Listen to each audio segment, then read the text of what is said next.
Okay. So we may as well get into our top 5 teams in the NFL. So we're already week 5. We're through 5 games, pretty much a third of the season. You have a decent idea of who are the good teams and who are the bad teams. Obviously, this will shake out a little bit more as the season goes on, especially into the second half of the season with injuries. So we each got a list of our top 5. Eric, who do you want to go first? All right, I can go. Do you want to Okay. do 1-1, like 1-1, or me just do my I 5? say Or I say just give the 5, starting from 5 down to 1. okay. So yeah, it's tough. Like there's a lot of good teams. Some teams that are right there that just didn't make the cut. Like if Kansas City wins tonight, maybe my top 5 is different, right? So 5, I gotta go to Florida, and no, I'm not talking about the Miami Dolphins, who are still the only undefeated team in history. 72 Dolphins. Pop the champagne They did. once Buffalo lost last night. Hey, But props out to Mercury Morris. I know he would be popping that champagne first. So absolutely. But anyways, I'm gonna go Tampa Bay Buccaneers. So 4-1, solid start.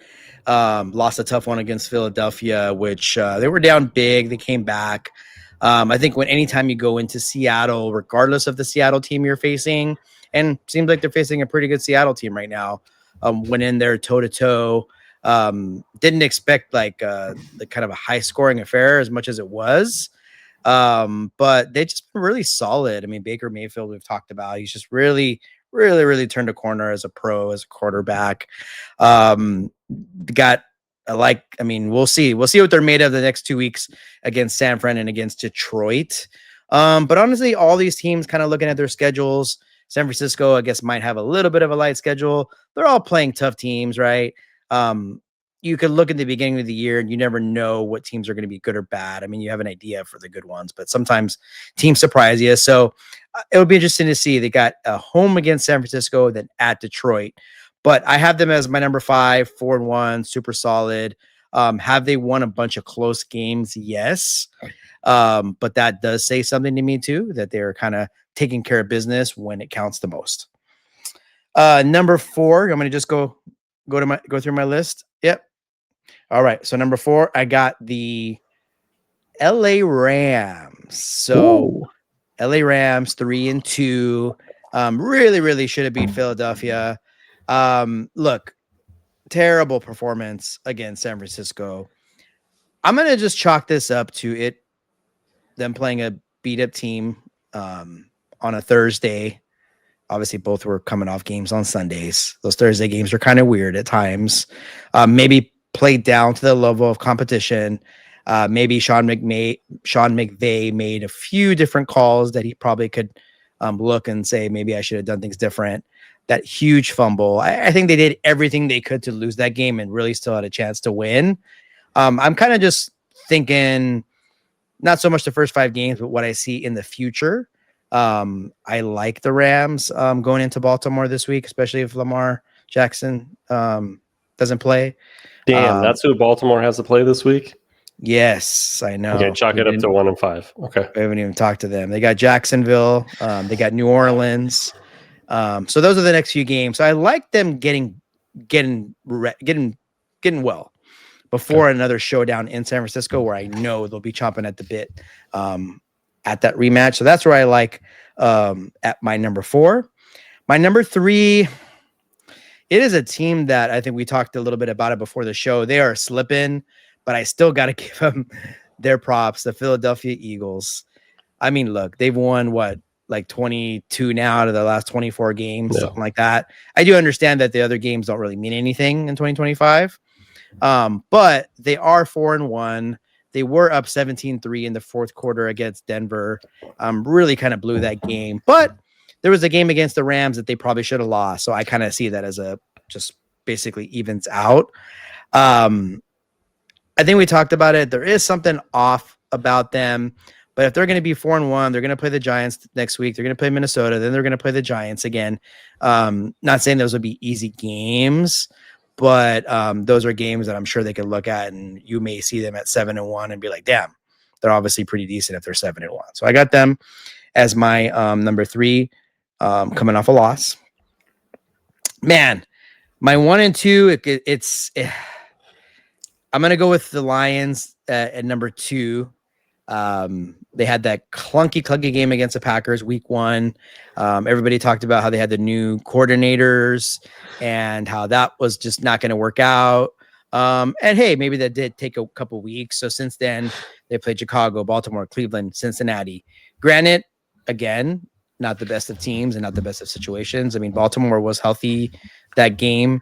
They kind of took it to them. And so, yeah, I think they're a well-oiled machine. They are really just picking up where they left off from last year. So I got them as my number 2, very close to my number 1. It's kind of like a 1A, 1B. Again, I know there's a lot of fans of teams that are probably like, how do you not have the Niners? Maybe the Packers, maybe the Colts, maybe the Jags. But those are guys and teams that are just on the cusp. So lastly, it's kind of weird that my first pick just lost last night. Buffalo Bills. They were my Super Bowl pick, so I'm going to ride with them. They lost last night. It was a tough one. New England is kind of has obviously a new head coach with Mike Vrabel. I think they are taking on the personality of their coach. I think Buffalo had a stinker. It's going to happen sometimes. I think they looked pretty good their first 4 weeks of the year, starting with that comeback win against Baltimore. I kind of like, what they got coming up here. At Falcons, not going to be easy, but I like them there. I like them against the Panthers. Bills and Chiefs will be a tough one, but then I like them against the Dolphins and the Texans. So, right now I have Buffalo as my number 1. They're 4-1, number 1 in the AFC East. Had a little clunker last night, but I see that'll be turned around quickly. That right now is my 1 to 5. All right, so give that 1 to 5 again, just real quickly. Sure. So I got Bills at my 1. Okay. I got Lions at 2. Okay. Philadelphia Eagles at 3.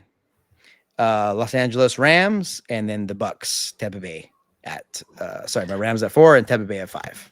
Okay, I understand that list. Yeah, I mean, we're gonna have a couple different teams on my list here, but so Absolutely. To get started, since you put Buffalo at number 1, I'll get started with my number 5 team, and that is the Buffalo Bills. Eric, do you know the record of the 4 teams they have beaten? I remember we looked at it last week, so it was not good. Yeah, it maybe got a little better because the Saints won this past week, but it is 3-17. Okay, 3-17 against the teams that you have won. Choke it up over that one. And the team that they lost to was 500, and so they lost the game. But they still haven't, in my opinion. Yes, the Baltimore game, week 1, was a great game. They came back. But we obviously know that Baltimore's defense is not anything to be reckoned with, right? They are not a good defensive team. They weren't in the first week. They weren't in week 5 with all the injuries that they have. So that's why right now, if I had to put money on it right now, I have Buffalo Bills as the fake team in the AFC at number 5. Okay. So for me, I have the Eagles behind 2 as well. I think you had them at 3, but I have the Philadelphia Eagles at number 4. So Eric, do you remember the show Dexter, like the original one, not the original Sin, but the OG Dexter? Of course. And do you remember this detective? I think his name was James Dokes. And this dude was always on Dexter's tail. Always on Dexter's tail. And if you guys have seen any memes recently on TikTok or Instagram, if something's in the video and you see something that's just not right, they always put that guy driving, James Doak driving, making sure he's going to find every detail on Dexter. And that's me for the Philadelphia Eagles. I know they are 4-1, and I know they've beaten some good teams. But there's something wrong with the Eagles. And I don't know if it's because of the change in coordinators, which I think is probably the issue with the offense, and having a new play caller again. But I just don't feel Saquon Barkley is not rushing like he normally would. He hasn't. I don't even think he's had a game over 100 yards yet. right? So he's just not getting to the point of where he would normally be. Obviously, they're not getting A.J. Brown the ball. They're not passing like they normally would. And I think there's something that will come out later in the season. And as the season kind of progresses, I don't see it getting any better for them. Yes, I do. I think they'll be a good team and they'll probably be a top seed. Probably. I just don't think they're going to be as good as advertised. So I got them at my top 4 right there, or just my number 4 team in my top 5. Now, number 3 is kind of where we defer in teams. I got the Niners at number 3. I know you got the Rams, and I get it, and I understand. But for me, the Niners have won these games in a fashion of, like, with all the injuries that they've had and everything that they got going on, to be 4-1 to me is remarkable. And I think they have to at least be in somebody's top 5 list, because they, number one, have the easiest schedule, right? Remaining, I mean, kind of when you look at it, they're going to play Tampa next week, which is going to be a really hard game at Tampa. Other than that, they got Atlanta, Houston, New York, then obviously another matchup with LA. You got Arizona, Carolina, Cleveland, Tennessee. Colts are obviously a good team, and you finish off with Chicago. So I think overall, there's only a couple losses I see in there, and then that's a team maybe finishing at 12-5 or 13-4 atop of their division. So I could see them getting stronger and healthier throughout the season. You get Kittle back, you get Ayuk back, you get you get Purdy back. However, Mac Jones is showing everybody why you need a solid backup quarterback, and he's doing that thing for them. So I got him at my number 3 team. For my number 2 team, Eric, and I don't think you had this team in your top 5. The Indianapolis Colts. Come on, man. They are 4-1, Eric, and they have outscored their opponents by 74 points.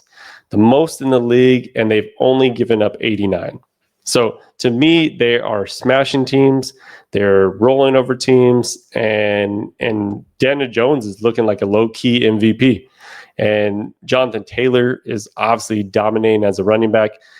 He's up there with probably at least the top 3 running backs in fantasy perspective, but he's doing a great job as a real running back. So I got the Colts as my number 2 team, and that leaves us with the Detroit Lions. And that's hard for me to say as a Packers fan. But Eric, did you know since they lost to the Packers, they have outscored their opponents 161-85, and they are averaging 40.25 points per game in the past 4 games. Their offense is cooking. All that worry about their offensive coordinator not kind of having the same lingo as Ben Johnson or just like the same charisma as him, that's overboard. That's over, and they are going to be here, and they are the real deal. And I got them as my top 1 team in the NFL. Good list. Yeah, I don't think anybody can argue right now that Detroit is probably number 1, right? I had them, as I said, kind of like my 1A, 1B. Eagles, yeah, something's there. You know how many carries Saquon Barkley had yesterday? 6. 12? Oh, 6. Yeah. And so what I don't know, and we'll see as he had 6 carries, Eric. Let me make sure I looked at that right. I believe so. But Jesus.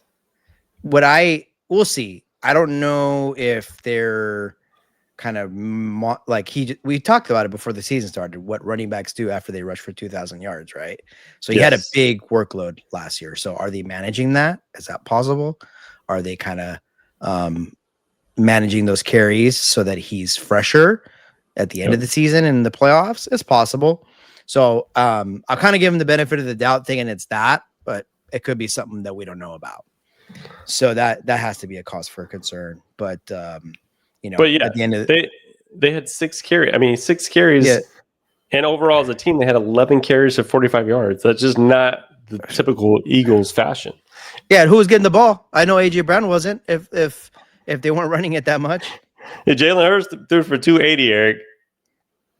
Which is a lot these days. But yeah. Yeah, for him. So yeah. So then that's the Eagles. And then I mean, honestly, Niners and Rams, it does feel weird not putting the Niners in that list. I just feel they're so banged up. But as you said, if they're gonna get healthier and with that schedule, that could lead to like a 12-5, 13-4 record. And so for sure. They're just gonna be tough to beat. And so that's a good list. I think it's gonna be fluid, right? As the weeks go by, we can probably maybe revisit it in a couple weeks or so, see kind of where we stand. But those are two good lists, and we'll see maybe some of those ones that are just sitting outside the top 5. Maybe they'll make some noise and be able to crack it. Yeah, definitely. Great list from both of us. But it'll be interesting to see how this plays and when we get to week 10 and kind of see where they are then. So,